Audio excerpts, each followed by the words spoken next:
La déposition ce matin du directeur d'enquête français, le capitaine Giraud, a permis de mieux comprendre le fonctionnement mental de Denise Soares. Une femme qui a menti de multiples fois aux enquêteurs, mais qui a des capacités exceptionnelles à rebondir face aux incohérences de son récit et à convaincre son auditoire de l'aveu même du capitaine Giraud.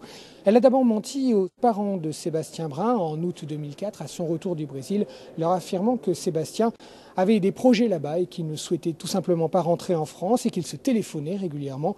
Les écoutes téléphoniques des policiers prouveront le contraire. Mensonge ensuite sur les comptes bancaires et les assurances-vie de Sébastien Brun, 70 000 euros qu'elle dit avoir vidés à la demande de son compagnon. Mais selon les avocats de la défense, ces mensonges ne sont pas là pour disculper Denise Soares, mais plutôt pour cacher une terrible vérité. Ces mensonges proviennent du fait qu'elle ne pouvait pas, ou ne savait peut-être pas au début, mais elle a forcément su à un moment, l'autre, que les auteurs sont son frère, ses frères peut-être, qui sont au Brésil. Donc elle ne pouvait pas parler. Je crois qu'elle avait un secret qui était trop lourd. Donc les mensonges de Denise Soares, ça n'en font pas une preuve de culpabilité de l'affaire de l'assassinat.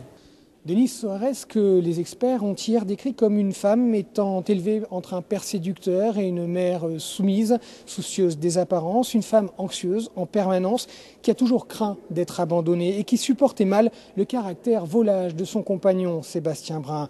Elle a gardé le silence ce matin, elle a fermement nié être l'auteur de l'assassinat de son compagnon hier.